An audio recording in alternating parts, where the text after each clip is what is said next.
আসসালামু আলাইকুম।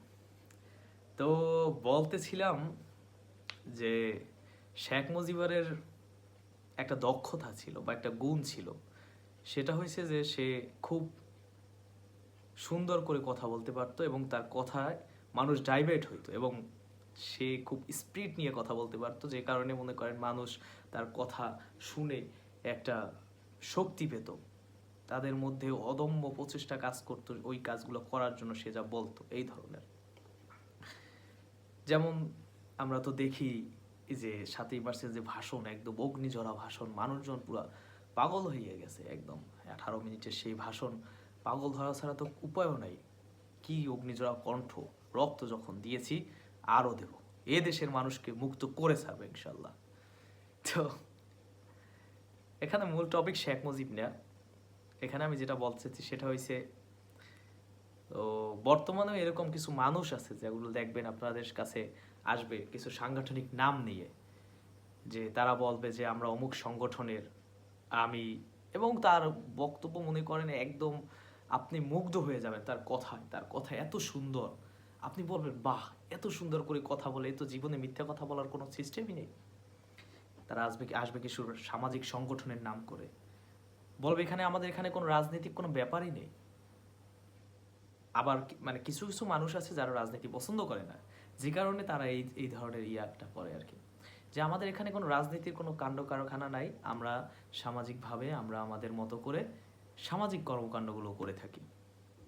এই ধরনের কথাবার্তা তারা আর কি বলে, এবং তাদের কথায়ও ওই শেখ মুজিবের মতো খুব অগ্নিঝরা কণ্ঠ, এবং তার কথার স্পিড হেভি, যে কারণে মানুষ মনে করেন তার কথা শুনতে শুনতে বলতে তার কথা শুনে সত্য মনে করে এবং মনে করে যে সে সত্যই বলতেছে, কিন্তু আসলে কি সত্য বলতেছে।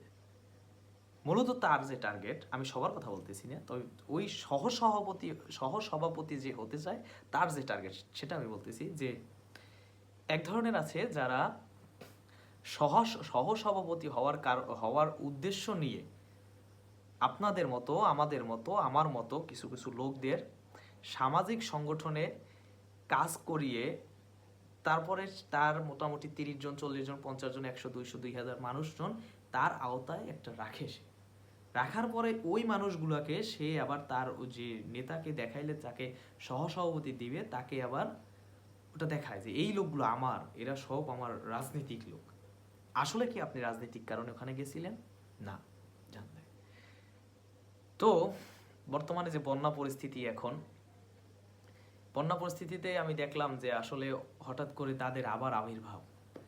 তারা এতদিন রাজনীতি করছে, করার পরে এইভাবে এই সেম প্রসেস ফলো করে তারা রাজনীতি করছে, খুব অনেক করে ফেলছে তারা অনেক কিছু।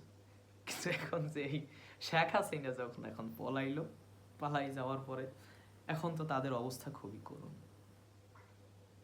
এখন তারা আবারও ওই সেই সামাজিক সংগঠনগুলোতে ফিরে আসতে চাইতেছে, এবং তারা বন্যার যে পরিস্থিতি এ নিয়ে আর্তনাদ শুরু করে দিয়েছে।